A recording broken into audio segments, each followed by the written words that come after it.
If we want to go to heaven, we need a total transformation. We need it as individuals and we need it as a church.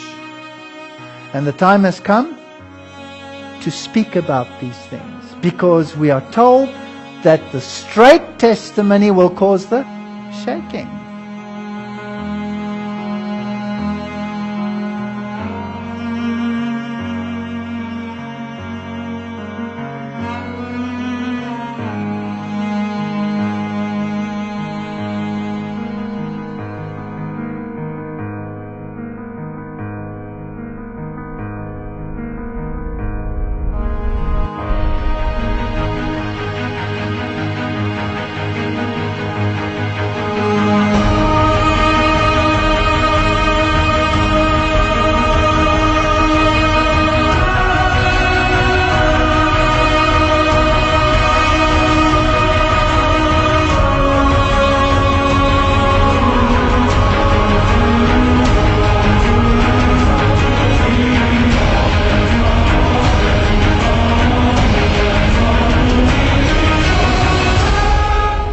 We will have to have a total transformation.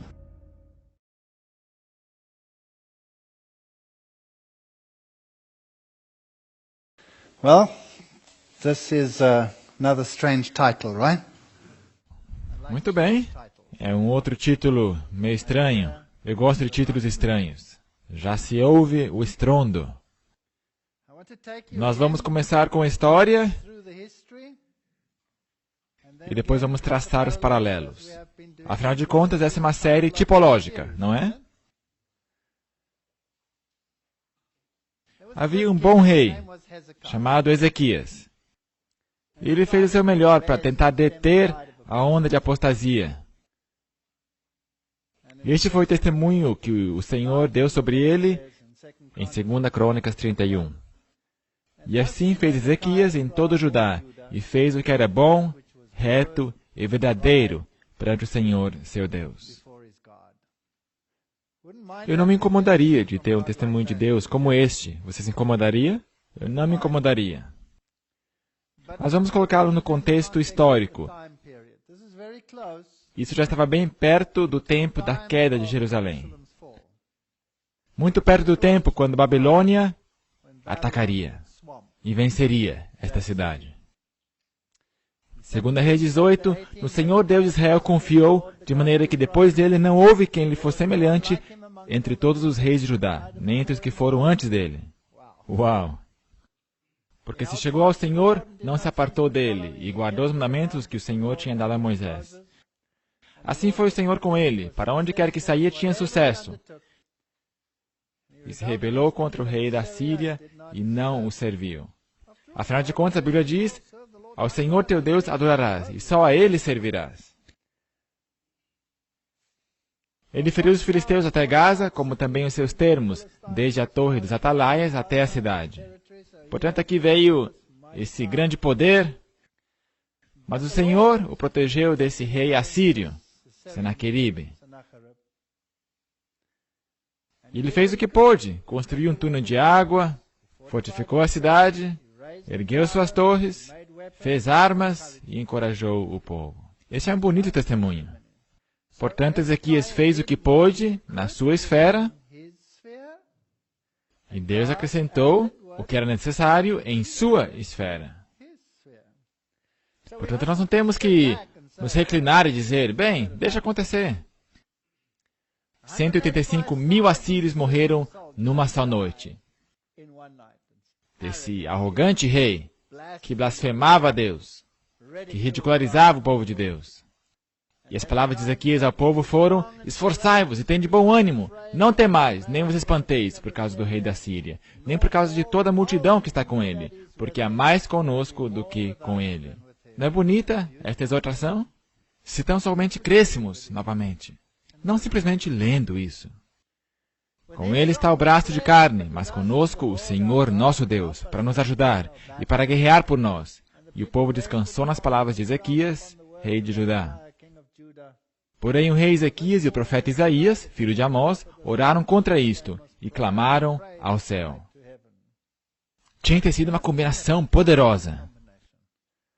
um rei que crê e um profeta como Isaías, ao mesmo tempo. Então o Senhor enviou um anjo que destruiu a todos os homens valentes, e os líderes, e os capitães no arraial do rei da Síria, e envergonhado voltou à sua terra, e entrando na casa de seu Deus, alguns de seus próprios filhos o mataram ali à espada. Acabou. Deus interveio. A Senhora White diz que esses reis tiveram todas as chances imagináveis, mas as desprezaram. Ela diz, mas os senhores da Síria, em vez de usar suas bênçãos incomuns para o benefício da humanidade, tornaram-se o flagelo de muitas terras. Destituídos de misericórdia, o pensamento ausente de Deus ou do próximo, perseguiram um plano determinado de levar todas as nações a reconhecerem a supremacia dos deuses de Nínive. Será que temos um paralelo assim hoje? Será que temos um regente também que não reconhece nada, a não ser o seu Deus Sol, que exaltaram acima do Altíssimo? Deus lhes havia enviado Jonas com uma mensagem de advertência, e por algum tempo eles se humilharam perante o Senhor dos Exércitos e buscaram perdão. O François tem uma palestra bem interessante, onde mostra que a arqueologia achou evidências de um rei de Nínive que para com toda a idolatria e que há paz em seu tempo. E ele aceita o Deus de Israel. Mas logo retornaram ao culto dos ídolos e à conquista do mundo. Portanto, o Senhor exaltou Ezequias, este rei, e lhe dá tudo. Lhe dá reconhecimento pelas nações ao redor. Maravilhoso! Então, o que acontece com ele? O que a Bíblia diz? O seu coração se exaltou. Portanto, muitas vezes é até bom que as coisas não vão tão bem. Mas quando ele ficou doente, o Senhor o curou. Fez o sol voltar atrás em 15 graus. Ele deu 15 anos adicionais. Ou foram 10 graus? Eu acho que foram 10 graus. Oh, que erro terrível. Ele foi também nécio. Quando os embaixadores babilônios o vieram visitar, Ezequias lhe deu ouvidos, lhe mostrou toda a casa de seu tesouro, a prata, o ouro, as especiarias, os melhores ungüentos e a sua casa de armas. E tudo quanto se achou nos seus tesouros, coisa nenhuma houve que não lhes mostrasse. Nem em sua casa, nem em todo o seu domínio. Não somos nós também assim? Gente, quando aqueles delegados babilônios vêm, oh, nós nos inclinamos. Que maravilha encontrá-lo, Sr. Cardeal. É um prazer tão grande estar em sua presença. Eu estive em encontros assim. Portanto, eu sei do que estou falando. E o que acontece? O profeta Isaías chega e o repreende. Então o profeta Isaías veio ao rei Ezequias. Ele disse, que disseram aqueles homens? E de onde vieram a ti? E disse Ezequias, vieram de um país muito remoto, de Babilônia. E que viram em tua casa, oh, eu lhes mostrei o nosso sistema de dízimos. Eu lhes mostrei como nós adoramos, como fazemos isso e aquilo. E maravilhoso, tudo que eu tenho na minha casa eles viram. Coisa nenhuma há nos meus tesouros que não lhes mostrasse. Então disse Isaías a Ezequias, ouve a palavra do Senhor. Eis que vem dias em que tudo quanto houver em tua casa, e o que entesouraram teus pais até o dia de hoje, será levado à Babilônia, não ficará coisa alguma, diz o Senhor. Nada. Não ajuda em nada ter essas relações diplomáticas com Babilônia. Você pode ser cortês, você pode ser amigável, você pode ser bondoso, mas você não pode ser subjugado. Ezequias dormiu com seus pais e depois veio seu filho Manassés. Manassés reinou em seu lugar. Agora, Deus lhe deu 15 anos adicionais. 2 Crônicas 33:1, tinha Manassés, quantos anos? 12 anos, quando começou a reinar. Portanto, Ezequias já deveria estar morto por 3 anos, quando Manassés nasceu. Certo? Portanto, Deus queria poupar dos filhos de Israel um Manassés. Mas, pela sua grande misericórdia, ele deu ouvidos à oração de Ezequias e não fez uso de sua onisciência contra ninguém, o que é da natureza de Deus. Eu aprecio isso em Deus. E, portanto, nasceu Manassés. o rei mais iníquo que já reinou em Israel. 2 Crônicas 33, verso 2, e fez o que era mal aos olhos do Senhor, conforme as abominações dos gentios. Sabe, quando você começa a ter relações com Babilônia, Babilônia nada menos que inunda o sistema. É o que acontece. Tem uma advertência tipológica aí. Porque tornou a edificar os altos que Ezequias, seu pai, tinha derrubado, e levantou altares aos Baalins, e fez bosques, e prostrou-se diante de todo o exército dos céus, e o serviu, e edificou altares na casa do Senhor. Já pensou? Uau! Edificou altares a todo o exército dos céus, em ambos os átrios da casa do Senhor. Portanto, aqui temos idolatria desmascarada. Aonde? Na casa do Senhor. Na igreja. Ele também fez passar seus filhos pelo fogo, no vale dos filhos de Inom. Caminhar sobre as brasas.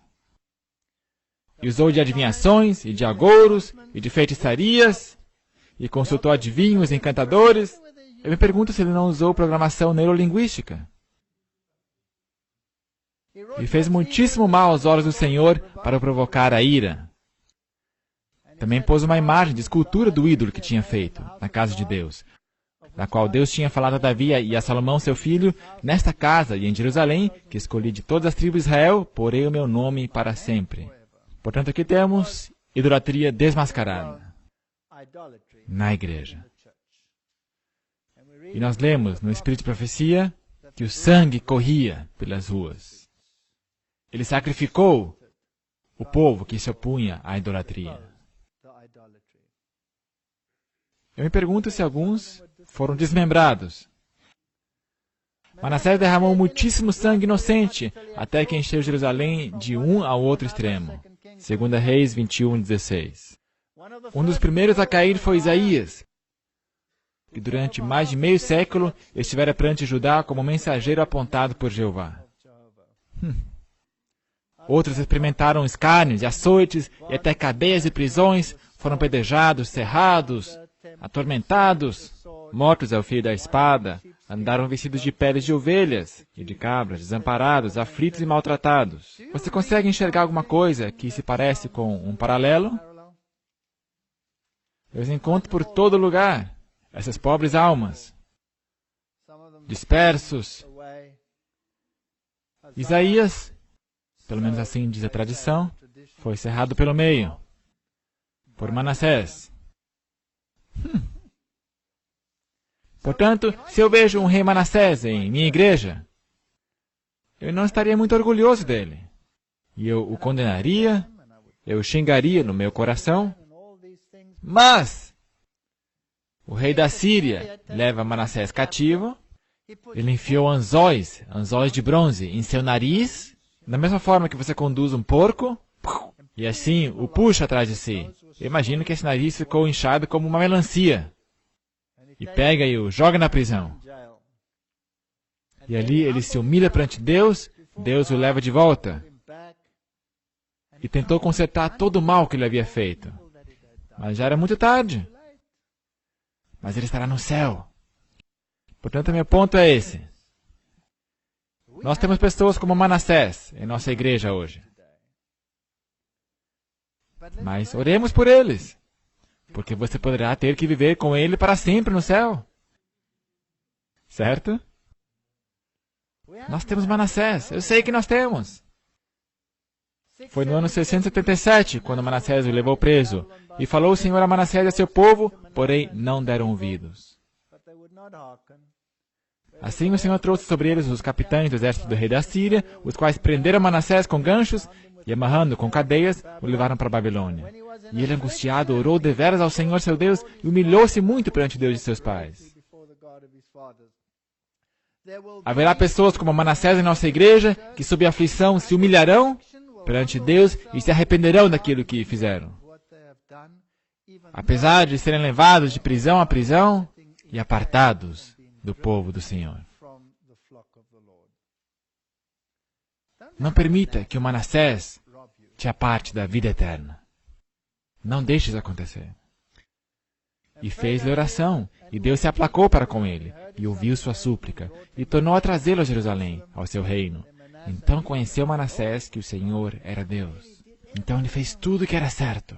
Todavia o Senhor não se demoveu do ardor da sua grande ira, com que ardia contra Judá, por todas as provocações com que Manassés o tinha provocado. É fácil se tornar apóstata. Não é tão fácil dar meia volta e fazer o que é certo. Muito difícil. Uma vez que você começou a descer o escorregadio barranco, é muito difícil voltar a subir. Estava se aproximando rapidamente o tempo em que Jerusalém seria inteiramente destruída, e os habitantes da terra levados cativos para a Babilônia, para aí aprenderem as lições que tinham recusado aprender sob circunstâncias mais favoráveis. A mesma coisa vai acontecer conosco. Fielmente os profetas continuaram suas advertências e exortações. Destemidamente falaram a Manassés e a seu povo. Será que é errado advertir os reis e rainhas do povo de Deus, sim ou não? Nós temos que fazê-lo. Mas as mensagens foram desprezadas. A transviada Judá não queria dar ouvidos. É a vida. Muitos tinham tropeçado e nunca mais se levantariam. É triste. Eu me encontrei com muitos deles. Então Manassés dormiu com seus pais, foi sepultado, e Amon, seu filho, reinou em seu lugar. E tinha Amon 22 anos de idade quando começou a reinar, e 2 anos reinou em Jerusalém. E era o nome de sua mãe Mesulemete, seja lá o que for. E fez o que era mal aos olhos do Senhor, como fizera Manassés, seu pai. Portanto, tivemos um bom rei, um mau rei. Um bom rei, um mau rei. E servos de Amon conspiraram contra ele e mataram o rei em sua casa. Portanto, ele não durou muito tempo. Porém, o povo da terra referiu a todos que conspiraram contra o rei Amon, e o povo da terra pôs Josias, seu filho, em seu lugar. Aqui estava esse garoto. Tinha crescido sob as circunstâncias mais horrendas, mas ficou firme como a bússola ao polo. Portanto, tem lições incríveis nessas histórias. O jovem rei Josias. E Deus lhe disse, porquanto teu coração se enterneceu e te humilhaste perante o Senhor, quando ouviste o que falei contra este lugar e contra seus moradores, que seria para assolação e para maldição, e que rasgaste as tuas vestes e choraste perante mim, também eu te ouvi, diz o Senhor. Por isso, eis que te recolherei a teus pais, e tu serás recolhido em paz. Profecia condicional. Acabou se cumprindo com ele? Não, ele morreu em guerra. Por quê? Porque ele não queria ouvir. Faraó veio, houve esse conflito entre os assírios e os babilônios. Os babilônios estavam em ascensão, os assírios se opunham à ascensão de Babilônia. Faraó veio ajudar. E Josias foi opô-lo. Foi se intrometer com o faraó Neco. E o faraó mandou dizer, não faça isso, me deixa em paz. Ele tem uma missão ordenada por Deus. Não venha e faça isso. E Josias disse, eu vou fazer isso. Por quê? Porque tinham esse pacto com Babilônia. Porque os assírios eram seus principais inimigos, escolheram o que acharam que era o melhor lado entre os dois, e não reconheciam que esse era o partido que os iria aplastar no final. Não é verdade? Você não pode escolher entre dois deles e escolher, esse aqui é o melhor dos dois. Eu não vou lidar com Roma, mas eu vou lidar com os protestantes. Ah, não, você sabe que os protestantes dançam perante o rei, e você pode acabar com a cabeça no prato do rei. Não é possível isso? É isso que diz a tipologia. Não escolha um partido, de preferência outro. E não foi bem assim aqui. E fez o que era reto aos olhos do Senhor, e andou nos caminhos, um bom rei. E andou nos caminhos de Davi, seu pai. Era Davi seu pai, de fato? O seu avô, o seu bisavô, o seu trisavô. Sem se desviar deles nem para a direita, nem para a esquerda. E é interessante que em seu tempo havia uma profetisa. E quase chegou a dizer que é como agora, nos tempos do fim. Um pouco antes da destruição final. Temos uma adventista antitípica aqui. Como profetisa chamada Uda. Um movimento bem novinho em termos de profecia.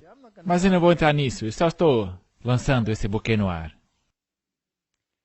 Porquanto teu coração se enterneceu e te humilhaste perante Deus, ouvindo as suas palavras contra este lugar e contra seus habitantes. Foi lido o rolo para ele. E te humilhaste perante mim, e rasgaste as tuas vestes, e choraste perante mim. Também eu te ouvi. Eu te reunirei aos teus pais, e serás recolhido ao teu sepulcro em paz. Não aconteceu. As reformas de Josias elevaram o nível de espiritualidade para alguns. Assim também o movimento do Advento eleva a espiritualidade de alguns. Mas finalmente morreu em batalha. Por quê? Porque não prestou atenção às advertências dadas. Quem acusará a Deus por descumprir sua palavra? A Senhora White fala sobre profecia condicional. Retroceder com seu exército seria humilhante. Assim, ele foi em frente. E foi morto. E fez Jeremias uma lamentação sobre Josias, e todos os cantores e cantoras nas suas lamentações têm falado de Josias até o dia de hoje, porque as estabeleceram por estatuto em Israel, e eis que estão escritas nas lamentações. Portanto, esse jovem rei foi e tomou tudo que era errado, que era mal, e o baniu da igreja. E a próxima geração traz tudo de volta. Que lição há nisso? Então vem o seu filho. Estamos lidando com os últimos reis, um pouco antes da queda de Babilônia. Nos seus dias, 2 Reis 24:1, aqui se referindo a Jeoaquim. Nos seus dias subiu Nabucodonosor, rei de Babilônia, e Jeoaquim ficou 3 anos seu servo. E aqui nós temos um rei frouxo, que é sujeito à Babilônia. Isso não poderia acontecer com a gente, né? Não. Então ele se voltou e se rebelou contra ele. E o Senhor enviou contra ele as tropas dos caldeus, as tropas dos sírios, as tropas dos moabitas e as tropas dos filhos de Amon. E as enviou contra Judá para o destruir, conforme a palavra do Senhor que falaram por o ministério de seus servos, os profetas. E na verdade, conforme o mandamento do Senhor, assim sucedeu a Judá, para o afastar da sua presença por causa dos pecados de Manassés, conforme tudo quanto fizera. Manassés voltou a fazer tudo que era certo, removeu tudo que ele tinha feito de errado. Mas assim que ele saiu, tudo isso voltou. Agora, logo no início do reinado de Jeoaquim, Nabucodonosor, agora, cuidado, veio pela primeira vez, primeiro cerco. Sitiou e capturou Jerusalém e transportou a Daniel e seus companheiros, juntamente com outros, especialmente escolhidos para o serviço na corte de Babilônia. Portanto, lá vão eles. Portanto, Nabucodonosor fez um primeiro cerco de Jerusalém e levou embora Daniel e seus amigos. Mas os que tinham aprendido a pôr a sua confiança nas promessas de Deus, verificaram que estas eram todas suficientes em cada experiência, porque foram chamados a passar durante a sua estada numa terra estranha. As Escrituras provaram-se-lhes um guia e um arrimo. A Senhora White continua. Como intérprete do significado dos juízos que começavam a cair sobre Judá, Jeremias manteve-se nobremente na defesa da justiça de Deus. Aqui havia um profeta, e se você estuda Jeremias e o compara com as 3 mensagens angélicas, ele era um arauto, como são hoje as 3 mensagens angélicas. Ele não foi muito bem recebido, como você deve saber. Incansavelmente o profeta elaborou, desejoso de alcançar todas as classes, estendeu a esfera de sua influência além de Jerusalém. Uma mensagem universal a várias partes do reino e em seus testemunhos à igreja. Não é interessante isto? Eu gosto disso. Jeremias constantemente se referia aos ensinos do livro da lei que haviam sido tão grandemente honrados e exaltados durante o reinado de Josias. Deu ele nova ênfase à importância de manter-se uma relação de conserto com o todo misericordioso e compassivo ser que sobre as alturas do Sinai havia anunciado os preceitos do Decálogo. Aqui está a mensagem de Babilônia, está a ponto de cair sobre Jerusalém. Primeiro cerco, Daniel e seus amigos são levados.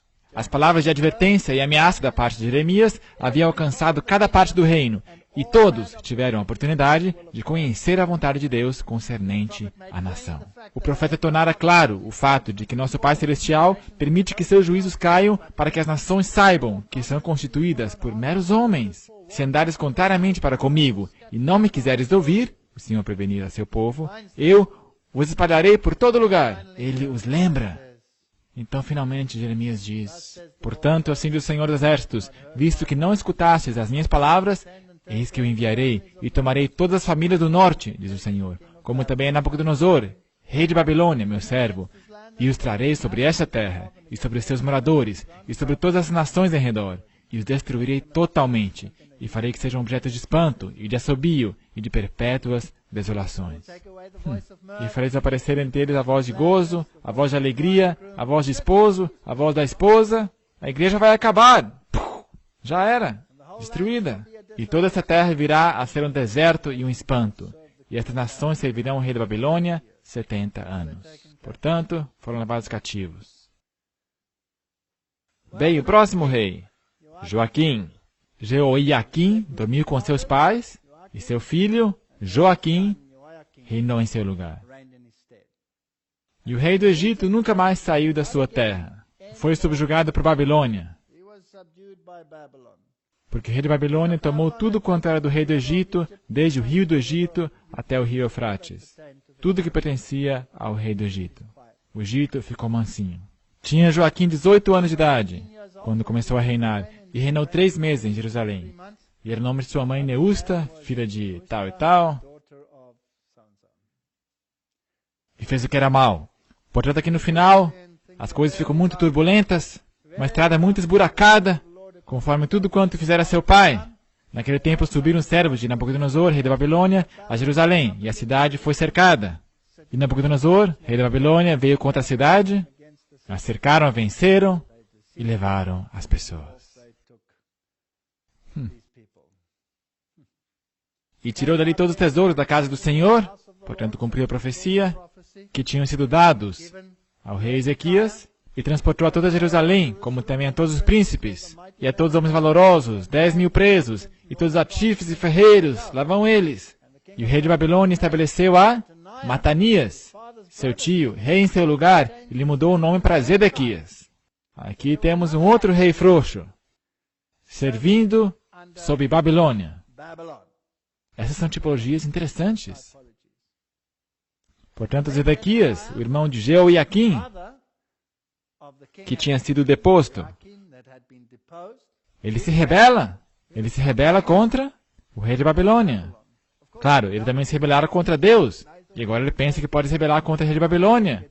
E ele recebe uma na telha. Também todos os chefes dos sacerdotes e o povo aumentaram mais e mais as transgressões, segundo todas as abominações dos gentios. Será que há um paralelo aqui? E contaminaram a casa do Senhor, que ele tinha santificado em Jerusalém. E o Senhor Deus de seus pais falou-lhes constantemente por intermédio de mensageiros, porque se compadeceu do seu povo e de sua habitação. Eles, porém, zombaram dos mensageiros de Deus e desprezaram as suas palavras. Mofaram dos seus profetas, até que o furor do Senhor tanto subiu contra o seu povo. Eles não deram ouvidos. Chamaram as pessoas de fanáticas, e não sei mais o quê. Por isso fez subir contra eles o rei dos caldeus, o qual matou seus jovens à espada. Isso é história. Agora vamos ao segundo cerco. E sucedeu que, no 9º ano do seu reinado, no mês 10º, aos 10 do mês, Nabucodonosor, rei de Babilônia, veio contra Jerusalém, ele e todo o seu exército, e se acampou contra ela, e levantaram contra ela trincheiras em redor, e a destruíram. Eles acabaram com ela. Portanto, houve 2 grandes cercos. O primeiro, os cativos. O segundo, destruição. Entre o primeiro e o segundo, toda essa apostasia acontecendo na igreja. E vazaram os olhos de Zedequias, e o ataram com 2 cadeias de bronze, e o levaram à Babilônia. Desta vez acabou. E no 5º mês, no 7º dia do mês, ou no 10º de Nabucodonosor, rei de Babilônia, veio Nebuzaradã, capitão da guarda, servo do rei de Babilônia, a Jerusalém, e queimou a casa do Senhor e a casa do rei, como também a todas as casas de Jerusalém. E todas as casas dos grandes queimam a fogo. Muito bem. Esta é uma tipologia. Quantos cercos? 2. Vamos agora à destruição de Jerusalém, no ano 70 depois de Cristo. Uma outra nação está no poder? Roma. Muito bem. Nenhum cristão pereceu na destruição de Jerusalém. Cristo fizera a seus discípulos o aviso, e todos os que creram em suas palavras aguardaram o sinal prometido. Quando vires Jerusalém cercada de exércitos, disse Jesus, sabei que é chegada a sua desolação. Então os que estiverem na Judéia fujam para os montes, e os que estiverem no meio da cidade saiam.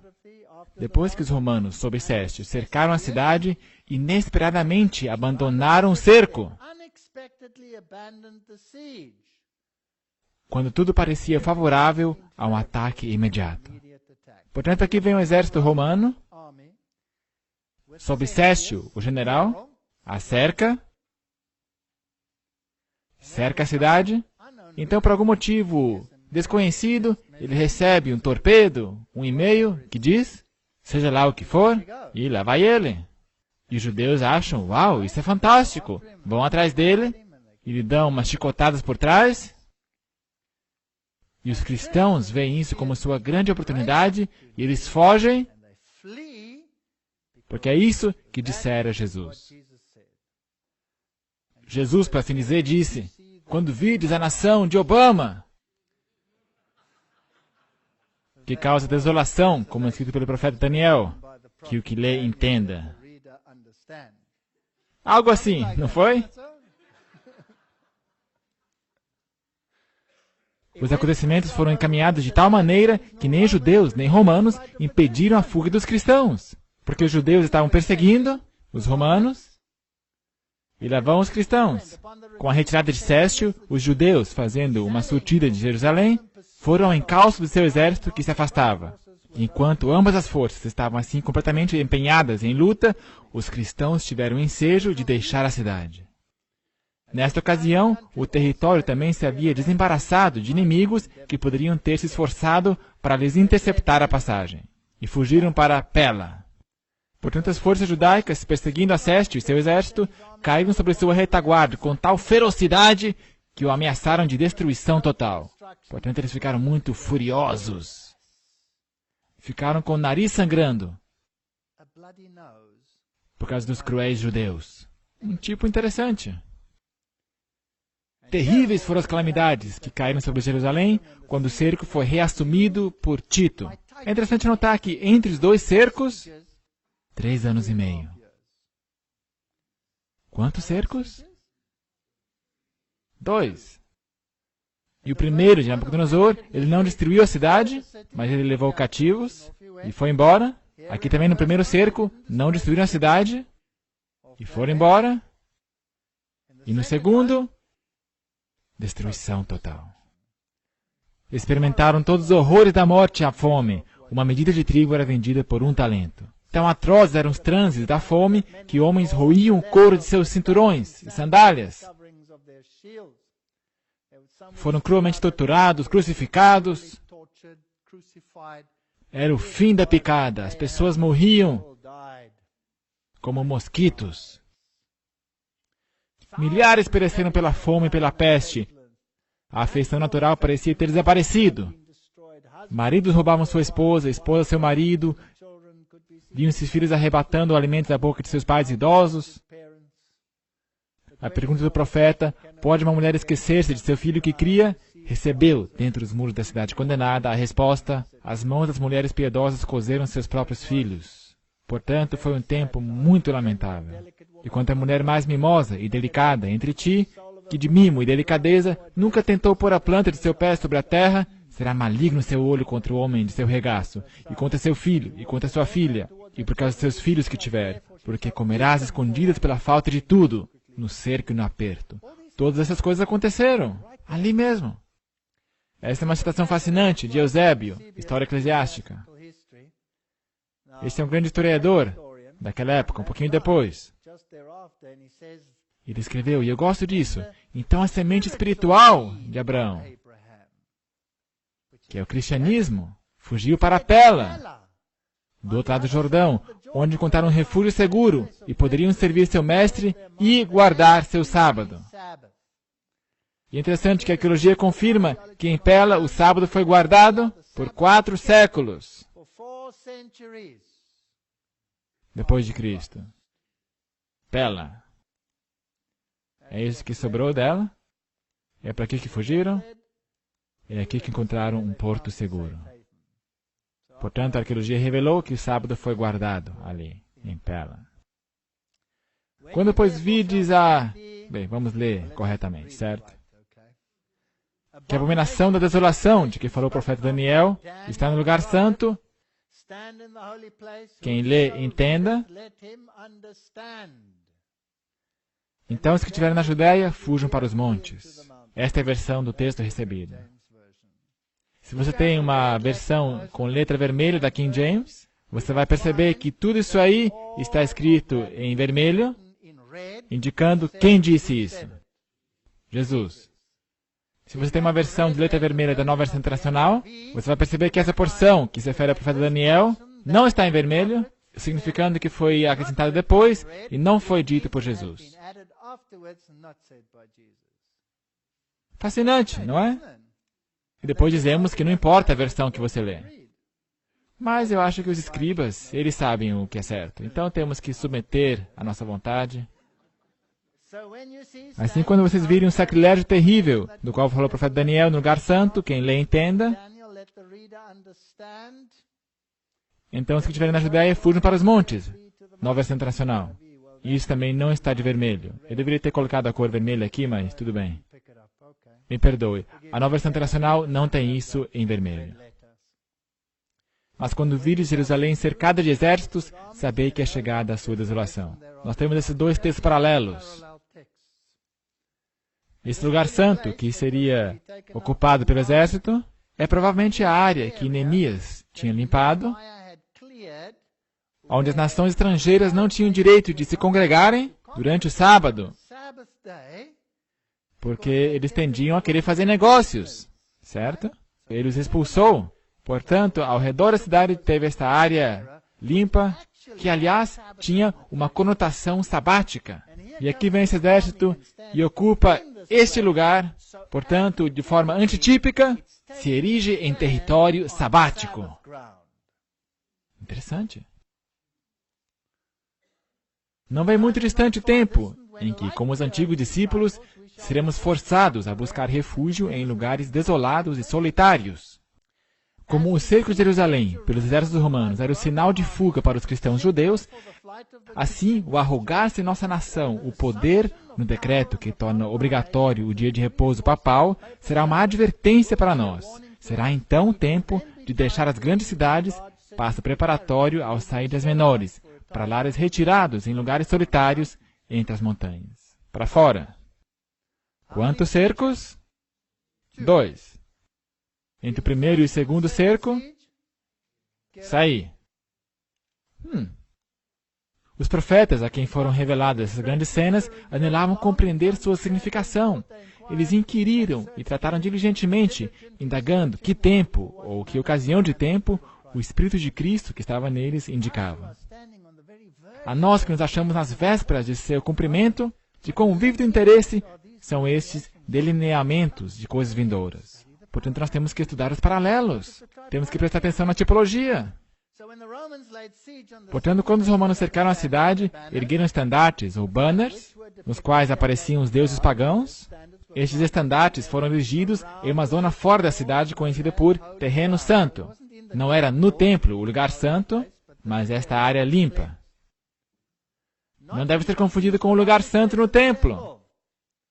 Assim, este é o mesmo evento mencionado no livro de Mateus.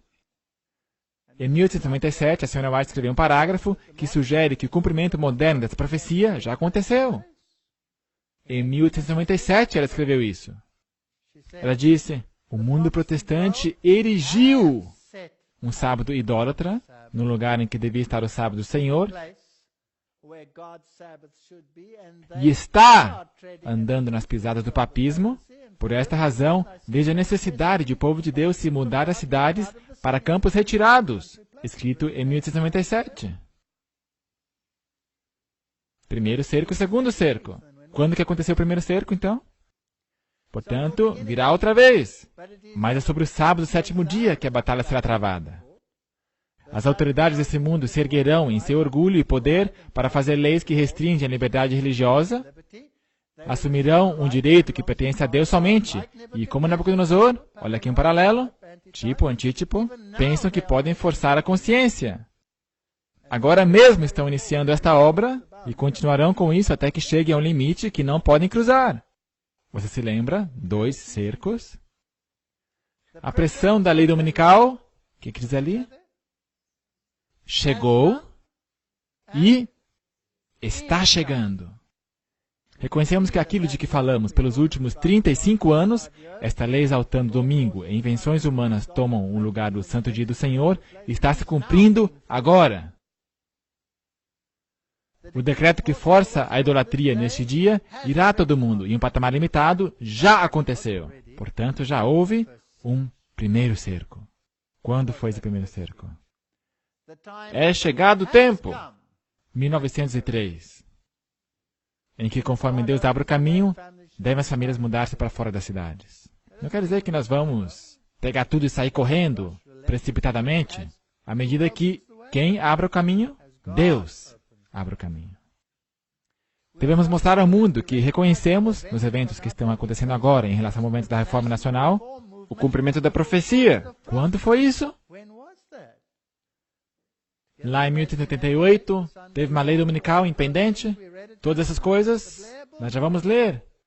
A proposta de Blair. Portanto, os exércitos de Roma espiritual antitípica cercaram Jerusalém e a quiseram aplastar, e adventistas do 7º dia já foram presos, algemados, etc, etc. Esse foi o primeiro cerco. Então, alguns grandes oradores adventistas, como Jones, aquele lá, de Jones e Wagner, veio e palestrou, lhes impressionou tanto que sangue começou a jorrar dos narizes daqueles que queriam impor essas leis.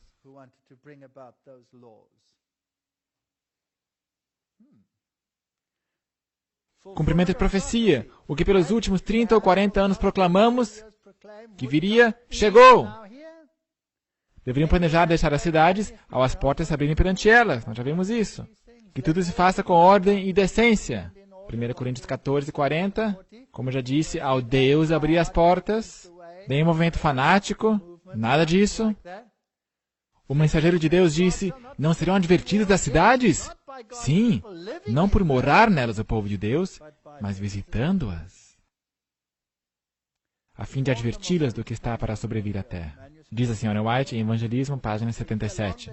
Dentro em breve haverá tal luta e confusão nas cidades que os que as quiserem abandonar não poderão fazer. Esta é a luz que me foi dada.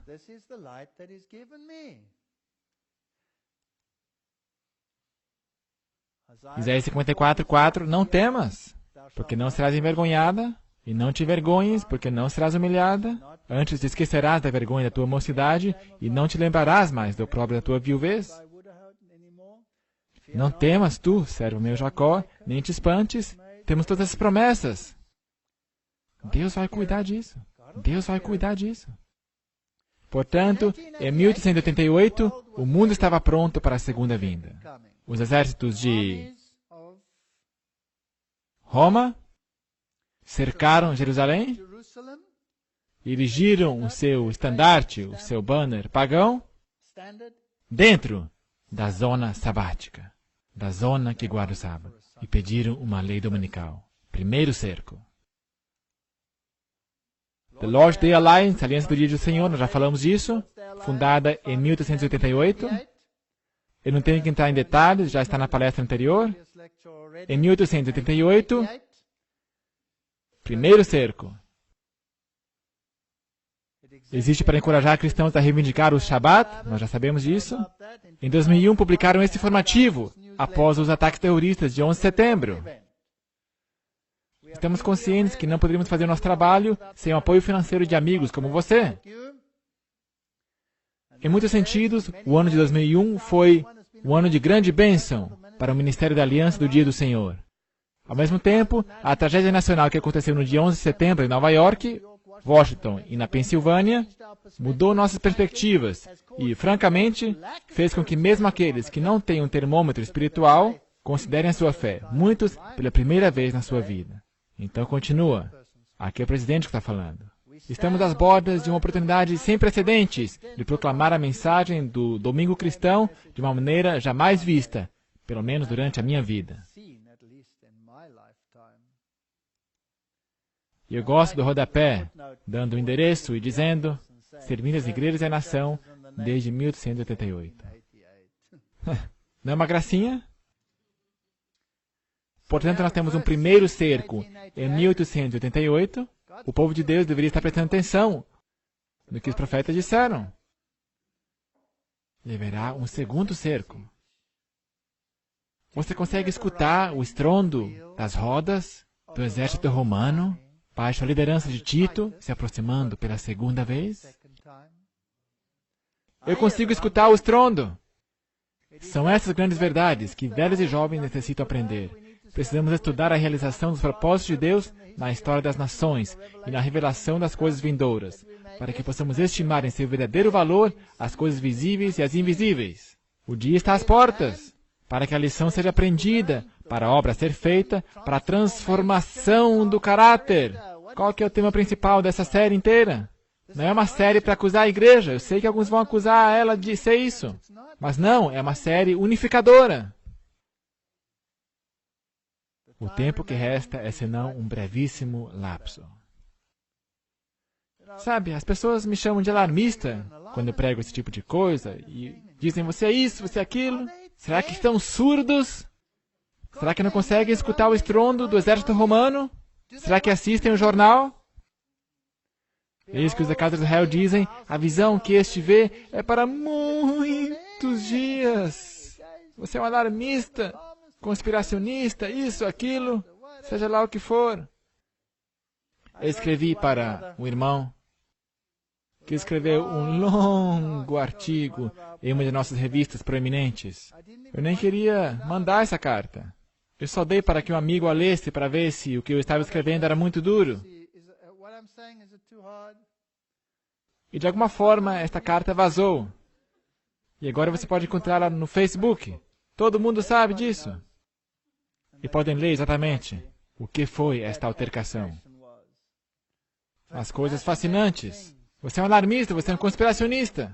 Será que é conspiração colocar os eventos proféticos e aplicá-los ao tempo em que estamos vivendo? Eu não penso que seja assim. Assim diz o Senhor Jeová, não mais será diferida nenhuma das minhas palavras, e a palavra que falei se cumprirá, diz o Senhor Jeová. Ezequiel 12. E lembre-se que este profeta foi um profeta do exílio. Ele foi levado cativo pelo rei de Babilônia. Ele sabe do que está falando. Não está muito longe o tempo em que as leis contrárias ao trabalho dominical serão mais rigorosas e deve-se fazer um esforço para adquirir terrenos afastados das cidades, onde se possam cultivar frutas e verduras. Eu tenho feito isso. Mas, por favor, eu não me mudei para me esconder do rei de Babilônia. Eu estou aqui, em Vancouver, nesse momento. Tudo certo? Portanto, eu certamente não estou fazendo isso para fugir. Eu simplesmente fiz isso porque Deus o disse. Isso é tudo. E porque Ele abriu as portas para eu fazê-lo. Portanto, não corra em frente do seu anjo. A agricultura oferecerá recursos para o sustento próprio e poderiam aprender-se também diversos outros ofícios. Esse trabalho real e ativo requer ao mesmo tempo força intelectual e muscular. É necessário um método e tato para cultivar com êxito frutas e verduras. É preciso trabalho real e ativo para poder domar a natureza e tudo aí fora. Pode crer. Os hábitos de laboriosidade serão um importante auxílio para os jovens ao resistirem à tentação. Haverá nos diferentes países um movimento simultâneo com o fim de destruir dos homens que honram a lei de Deus. Não vai ser simplesmente algo nos Estados Unidos. ou aqui e ali. Não, será algo universal. Vai acontecer em todo lugar. Vão vir, cercar e atacar o povo de Deus. E Deus vai cuidar disso. Portanto, um segundo cerco está vindo. O primeiro foi vencido em 1888 e Céstio teve que retroceder com seu exército, mas Tito está a caminho. Bruxelas, Bélgica, 16 de fevereiro de 2009. A Secretaria da Comissão da Associação de Bispos da Comunidade Europeia saudou uma lei proposta pela União Europeia que salvaguardaria o domingo como dia de repouso, de acordo com l'Osservatore Romano, que é o diário oficial do Vaticano. Portanto, propuseram esta lei, a apresentaram à Assembleia e o Parlamento Europeu o descartou. 2009. Sendo o motivo que não há nenhum benefício em guardar justamente domingo, de preferência a qualquer outro dia. Que diferença faz se você descansa numa quarta-feira, ou quinta-feira, ou sexta-feira, ou sábado? Não importa. Não há evidência. Eles não deixaram por aí. Não deixaram quieto. Portanto, agora a igreja tentou introduzi-lo e a igreja foi derrotada. Agora vai ficar interessante. O tribunal decreta que lojas alemãs têm que fechar aos domingos. Isso foi em 23 de dezembro de 2009. Portanto, uma nação, a nação mais poderosa da Europa, tem uma abordagem unilateral e o Tribunal Constitucional Federal da Alemanha decide fechar todas as lojas aos domingos. Elaboram sua própria lei dominical. Agora, não há lei dominical no senso de que você não possa fazer nada, mas meus amigos adventistas me dizem que, se estão trabalhando sobre seus telhados, pode acontecer que você é chamado para descer pela polícia e você leva uma multa de 250 euros por trabalhar no domingo. Portanto, em dezembro de 2009, o Parlamento Europeu acabou de dizer, não, a gente não tem interesse numa lei assim, mas a Alemanha, o país mais poderoso da Europa, diz, nós temos interesse, nós vamos fazer uma lei e vamos decretar que fechem as lojas. E assim a Alemanha anulou uma lei de 2006 que permitia às lojas de Berlim abrirem durante 10 domingos por ano, voltando a normas mais estritas de horários de abertura de estabelecimentos comerciais. E então, 12 de fevereiro de 2009, a publicação World from Berlin, até os ateus precisam descansar aos domingos, diz o Spiegel Online, é como a revista Time aqui na América do Norte. O tribunal mais alto determinou que o domingo deveria ser guardado como um dia de descanso e anulou uma lei de Berlim afrouxando as restrições de compras aos domingos. Agora, preste bem atenção, está ficando interessante aqui. A maioria dos jornais alemães de quarta-feira saúdam a decisão. As pessoas sempre me dizem, isso nunca vai acontecer. É uma nação secular, eles não estão interessados. Isso nunca vai acontecer. Você está ficando um pouco lelé. Agora, a maioria dos jornais alemães saúdam a decisão. Alguns por motivos de religião e tradição, outros por preocupação pelos direitos dos trabalhadores. Perfeito! Eu amo isso. Eu me alegro. A marca da besta será implementada aonde? Sobre a mão ou sobre a testa? Os que recebem a marca sobre a fronte estão intelectualmente convencidos de que esse é o dia certo de adoração. Aqueles que saúdam essa iniciativa para proteger os direitos trabalhistas, operários, recebem a marca aonde? Sobre a mão. A maioria dos jornais saúdam a decisão, alguns porque querem a marca da besta sobre as suas frontes e alguns porque querem a marca da besta sobre as suas mãos. Faz sentido isso? Ok? Qual que é a data?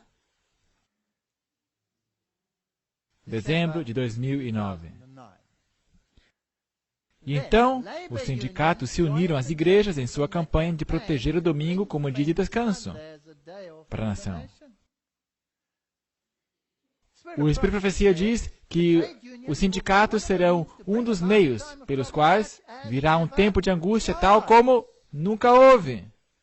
E a liderança me chamou e me disse, você não vai dizer que os sindicatos vão trazer um tempo de angústia. Nós temos muito boas relações com os sindicatos. E eu respondi, mas aqui diz no Espírito de Profecia que se você não cortar suas relações, você não receberá o selo de Deus. Esse é um assunto importante. Você não vai dizer isso. Mas aqui diz que eu tenho que dizer. Você não vai falar isso. Então acharam meio termo. Você não vai falar isso em Eu disse, bem, ok, eu posso fazer isso, mas com uma condição. O sangue está sobre a vossa cabeça. Eles se levantaram, começaram no cantinho, negociaram, voltaram e disseram, tudo bem. Você acredita nisso? Eu fiz experiências incríveis. Eu nem sei se deveria contar essas coisas. E eu não digo essas coisas para denegrir a minha igreja. É só para mostrar que essas são as realidades. O Espírito de Profecia vai direto ao ponto. Uma semana depois, houve protestos, escândalos na Alemanha. Os sindicatos quebraram tudo. Eu fiquei tão grato aos sindicatos. Portanto, os sindicatos aqui estavam amplamente a favor dessa nova lei. Agora vai ficar muito interessante. Você consegue escutar o estrondo do exército romano vindo pela segunda vez? Eu sei que tem que vir dos Estados Unidos, mas isso agora é da Europa. Em vários lugares simultaneamente. Quem que disse isso? Ok. Agora, 18 de janeiro de 2010. Esses eventos bem próximos um do outro. Krisengipfel im Kanzleramt, das Sonntagsgegacker. Há uma crise econômica na Europa. Estão tentando resolver isso. E os três principais parlamentários na Alemanha, que é a chanceler Merkel, e os seus dois ministros veteranos do seu gabinete, estão discutindo como se livrarem dessa crise. Estão tão ocupados que acontece que se reúnem num domingo para preparar a papelada para a discussão da segunda-feira. Cruel, cruel! É isso que diz meu papagaio. Não deveriam ter feito isso. Não deveriam ter feito isso. Então recebem uma reprimenda. E quem que lhes dá essa podada? Um bispo interessante chamado Reinhard Marx. E ele diz: Politiker sollen ein Zeichen setzen und sonntags keine Arbeitssitzungen abhalten, forderte der Oberhirte der grollend die Sonntagsruhe ein. O que é isso? Políticos têm que dar um exemplo. E não devem ter reunião de negócios aos domingos. Assim, o chefe eclesiástico, de maneira irada, pede o descanso dominical. A chanceler alemã recebe uma reprimenda pública nos jornais públicos da Alemanha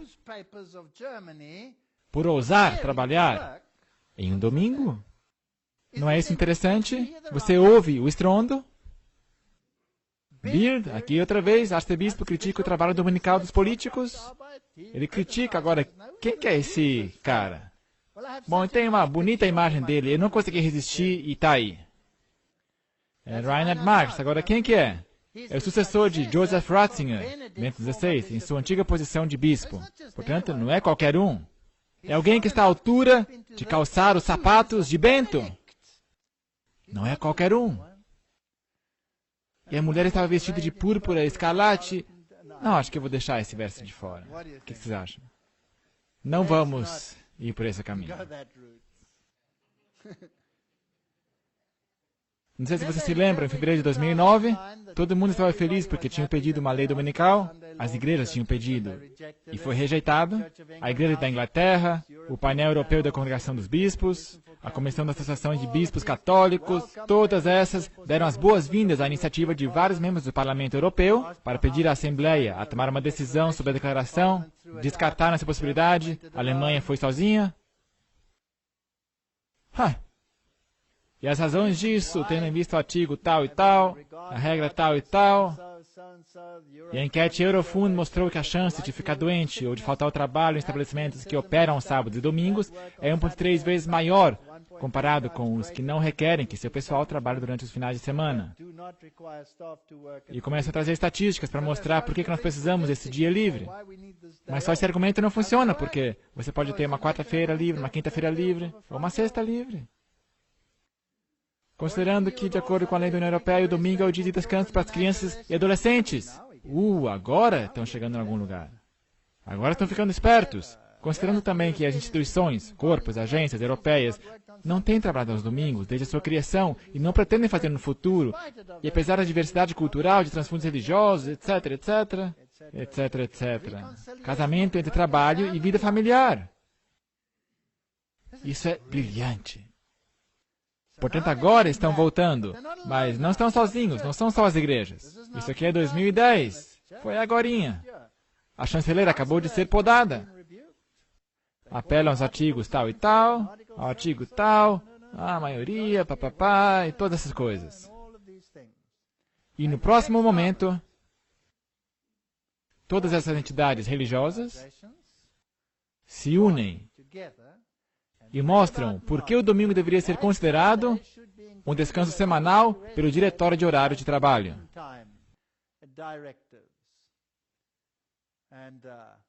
E tem a ver com vida familiar.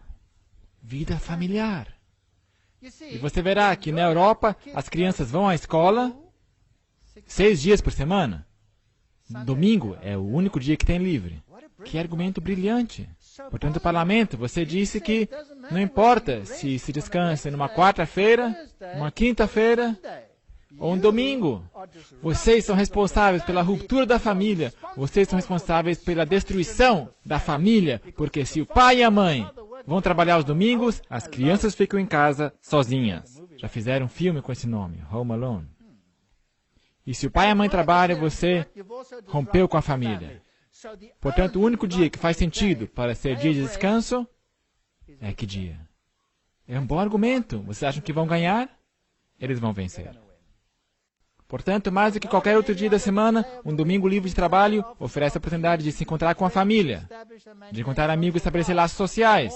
Mais do que qualquer outro dia da semana, um domingo livre de trabalho oferece a oportunidade de trabalhadores de satisfazer suas necessidades espirituais. Segundo essa enquete, a chance de ficar doente ou absenteísmo, nós já lemos, a questão do absenteísmo, lá embaixo, portanto, seria um exemplo concreto de como a União Europeia pode dar uma contribuição tangível à qualidade de vida dos cidadãos.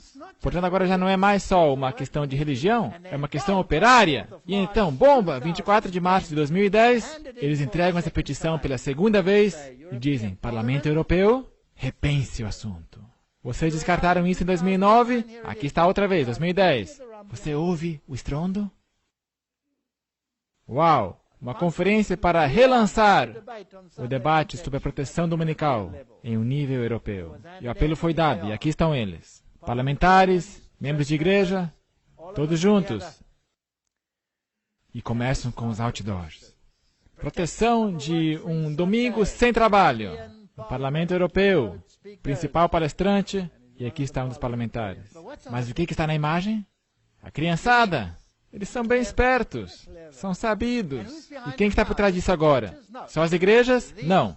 Estas organizações eclesiásticas, estas sociedades civis, e todos estes sindicatos. Portanto, agora você tem os sindicatos pedindo uma lei dominical, você tem as sociedades civis e as sociedades familiares pedindo uma lei dominical, você tem as igrejas pedindo uma lei sobre o domingo, o parlamento respira e diz, nós precisamos de 1 milhão de assinaturas do público. E assim eles lançam um site. E eles pedem, por favor, assine. Por favor, assine. Todas essas organizações. Os europeus começam uma campanha por domingo livre. Precisa-se de 1 milhão de cidadãos para pedir um dia para quem? Para as crianças. Strasbourg, França, 17 de março de 2010. Martin Kastler, membro do Parlamento Europeu, lançou o primeiro referendo da União Europeia para pedir que domingo seja declarado Dia da Família de descanso. Você consegue ouvir o estrondo do exército romano vindo pela segunda vez? A próxima coisa é a destruição. Nós estamos no próprio fim. Mais de 11.375 europeus de vários países já assinaram a petição e já faz um bom tempo que eu dei uma olhada para ver esse número. Eu tenho certeza que agora já conseguiram. Você pode ir para essa página, você pode checá-lo. Ele continuou, graças ao Tratado de Lisboa e à introdução da Iniciativa dos Cidadãos Europeus, nós, cidadãos da Europa, pela primeira vez, temos a oportunidade de nos erguermos em prol de nossos interesses. Queremos usar esta oportunidade para assegurar um domingo livre. Como nós ouvimos a acusação de que nunca iria acontecer. Alô? Preste bem atenção nas profecias. A iniciativa permite que os cidadãos apelem à Comissão Europeia em um tópico de interesse. Somente 1 milhão de cidadãos. Sindicatos, sociedades civis, todas as igrejas, envolvam-se. O suplente convidou todos que estão convencidos de que um domingo livre e democracia direta tem importância. Ele encorajou os cidadãos a se envolverem no processo democrático. Isso aí foi em 2010. Aliás, em que anos nós estamos agora? Eu acho que essas rodas poderiam atropelar o meu pé. Você concorda? Kastler afirmou, o domingo livre é parte de nossa cultura europeia.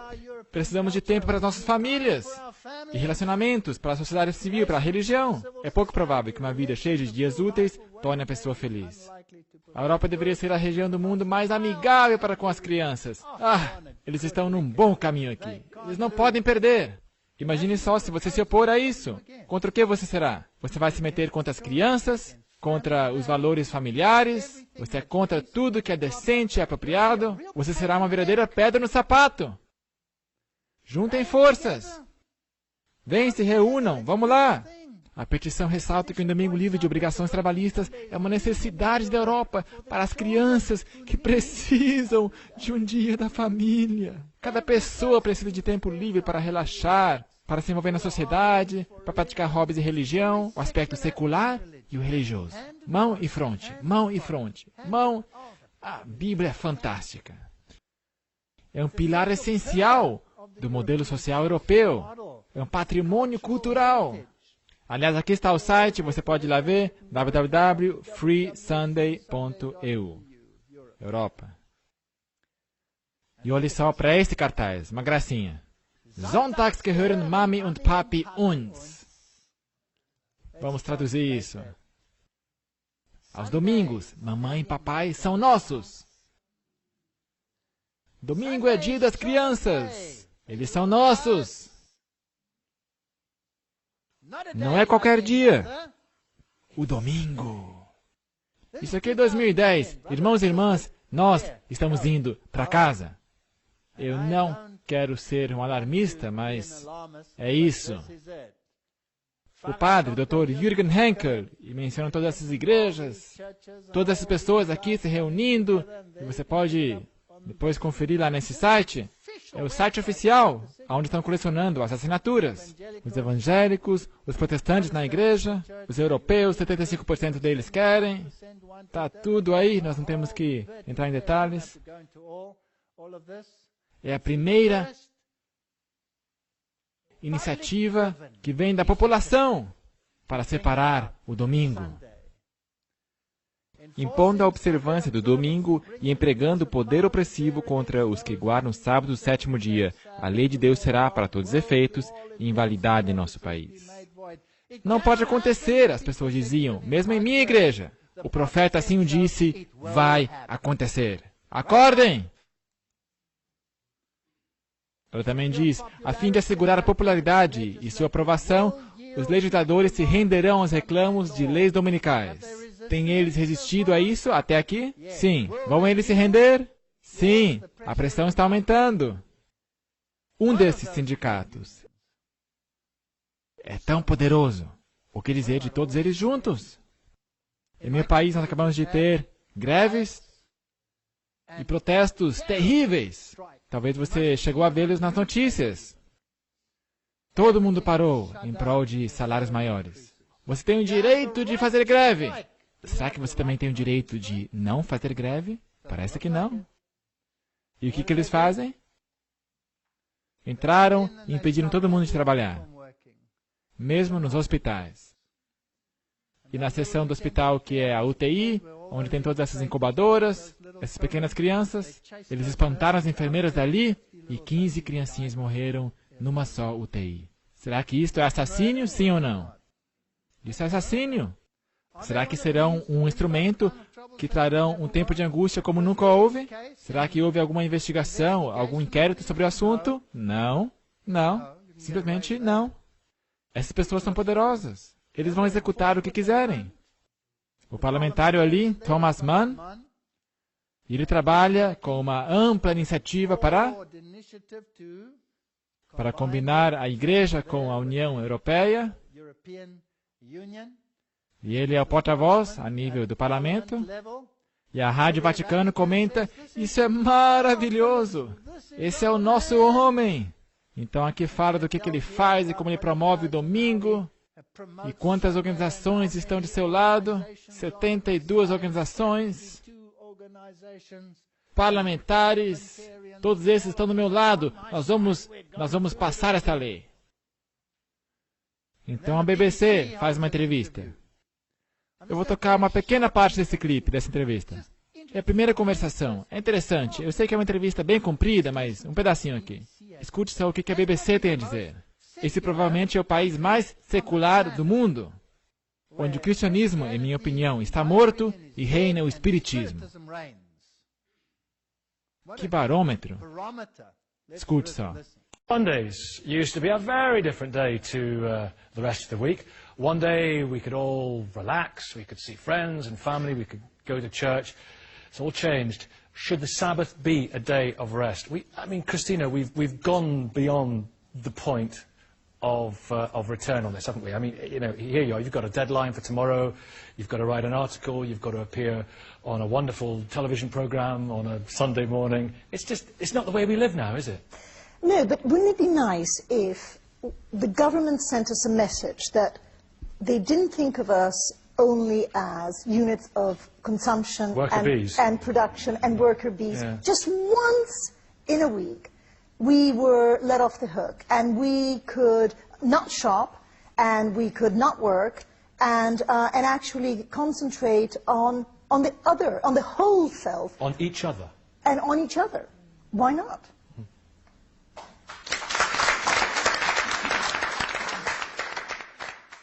Agora, eu vou interromper aqui. Não seria bonito se quem? O governo nos enviasse uma mensagem que por um dia da semana você não tem que comprar, você não tem que trabalhar. Você ouve o estrondo? Blair convida o controverso pastor americano Rick Warren, o queridinho do mundo cristão,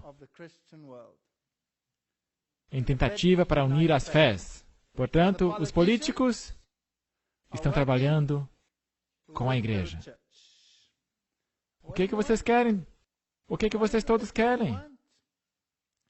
O Papa apela para uma nova ordem mundial. 9 de julho de 2009. O Papa Bento XVI propôs uma nova autoridade política mundial com dente e unha. Vamos tampar as brechas. Junto com o primeiro-ministro japonês. 24 de maio de 2010, Obama busca uma nova ordem internacional. O presidente Obama está enfrentando críticas por suas declarações do final de semana de que ele buscaria uma nova ordem internacional. Isso suscita questionamentos sobre soberania. O presidente Obama fala aos formandos da Academia Militar de West Point, e ali ele pede uma nova ordem mundial. Quem pode guerrear contra ele? Quem pode lutar contra ele? Por que usar um militar? Ele vai forçar todo mundo, grande e pequeno. O presidente acrescentou que os esforços das Forças Armadas têm que ser complementados com mais engajamento diplomático, tanto nas grandes capitais como nos recantos perigosos, essas pessoas, será que são sujeitas a Roma, sim ou não? Ou será que isso é uma conspiração? Olha aí! Fascinante! Tem que ser o homem mais feliz do mundo. Ele é o líder espiritual das Forças Armadas nos Estados Unidos. Oficialmente. Porque o grande cavaleiro templário americano é o que controla isso. E é por isso que todos os candidatos têm que vir e ser vistos com ele. E por que eles gostam dos templários? E por que eles apertam as mãos deles? E não é coincidência. Eu não creio que é coincidência. Não foi escrito por ele, mas ele o permitiu em sua página. E você conhece essas coisas. Houve uma grande mudança nos últimos 100 anos. Não somente houve aumento nas atividades de gangues, um aumento no crime, mas também tem aumentado o consumo de energia. A outra mudança que eu percebi foi a volta das leis dominicais por todos os Estados Unidos. Isso estava na sua página oficial. É como uma mensagem subliminar. Portanto, talvez deveríamos considerar uma lei dominical não para restringir as pessoas de trabalhar, mas para dar liberdade àqueles que não têm escolha. Ele permitiu na sua página oficial. Ele pede uma nova ordem internacional. O Papa pede solidariedade nas finanças mundiais, dizendo que a ética deve determinar as ações. 22 de maio, o Papa apelou à ética e à solidariedade no sistema financeiro. Portanto, o trabalho tem que ser guiado pela ética. Estão os sindicatos pedindo domingo, sim ou não? Ok. Papa, o que está fazendo? Eu acho que seus dedos estão numa certa posição, vocês não acham? No mesmo dia que o presidente Obama apelou por uma nova ordem mundial para solucionar os desafios de nossos tempos, o Papa Bento XVI também apelou por cooperação internacional. Será que estão trabalhando em harmonia? Você não acha que houve um telefonema antes de fazer os anúncios no mesmo dia? Um para os militares e outros aqui em público? E depois, 26 de setembro de 2010, o pontífice quer que as famílias comecem a se preparar para o evento de 2012. Famílias? Será que a família esteve no foco em algum lugar? Você não acabou de escutar alguma coisa sobre as famílias? Ok, o que ele quer para as famílias? O próximo Encontro Mundial das Famílias acontecerá em 2012, mas o Papa Bento pede às famílias e às paróquias que comecem com o preparo com um ano de antecedência. Fez seu pedido numa carta de 2010 ao presidente do Concílio Pontifical para a Família. Oh, a família! Ao cardeal Ennio Antonelli, o Vaticano publicou a carta essa semana. O tema para o 7º Encontro Mundial das Famílias é Família, Trabalho e Celebração. A carta de Sua Santidade refletiu esses temas e o equilíbrio apropriado entre trabalho e repouso. Trabalho e celebração estão intimamente associados na vida das famílias. Condicionam escolhas, relações de influência entre pares casados e entre pais e filhos. Afetam a relação de famílias com a sociedade e com a igreja, o pontífice comentou. As Sagradas Escrituras nos dizem que somos uma família. Trabalho e o dia de festa são bênçãos de Deus para nos ajudar a viver uma existência humana plena. O que ele está pedindo? Ele está pedindo uma legislação em prol do domingo. Ele diz que 2011 é preparatório para isso. E agora ele pediu para falar perante o parlamento alemão ano que vem. Alguma coisa a que foi resistido como um poder estrangeiro de falar a esta nação, o que faria parecer que eles são sujeitos, mas agora eles disseram, podem trazê-lo. Acompanhe os noticiários para mais detalhes. Então, assim, o Papa continuou, é necessário promover reflexão e esforços para reconciliar as demandas e as jornadas de trabalho com aquelas da família e recobrar o verdadeiro significado da festa, especialmente do domingo, a Páscoa semanal, o dia do Senhor e o dia do homem, o dia da família, da comunidade e da solidariedade. Estão se aprontando para 2012. Ele não está marcando data. Eu só digo, eu já consigo ouvir o estrondo do exército romano vindo atacar Jerusalém pela segunda vez. E então ela chegará a seu fim. Então virá o fim. É meu desejo, portanto, que começando em 2011, o 30º aniversário da exortação Familiares Consortio, o grande alvará de cuidado pastoral familiar, seja considerado um guia válido com iniciativas a nível de paróquia, diocese, etc, etc. Ele diz, se mexam, eu quero, e eu quero agora. Eu quero uma nova ordem internacional, eu quero uma nova ordem mundial, eu quero legislação de domingo, eu quero que se implemente a marca da besta, eu não me importo se está sobre a tua mão ou sobre a tua testa, mas é meu desejo e eu quero agora. Ele não diz isso, sim ou não? E nós já o temos pregado por anos, e agora está chegando. Eu consigo ouvir o estrondo do exército romano. Ezequiel 39, 6-8, enviarei um fogo sobre Magog, e entre os que habitam seguros nas ilhas, e saberão que eu sou o Senhor. E farei conhecido meu santo nome no meio do meu povo Israel, e nunca mais deixarei profanar o meu santo nome. E os gentios saberão que eu sou o Senhor, o santo em Israel. Eis que vem e se cumprirá, diz o Senhor Deus. Este é o dia de que tenho falado. Estamos aqui. Minha querida igreja, acorde! Deixem de tocar essas melodias ecumênicas. Volte para casa.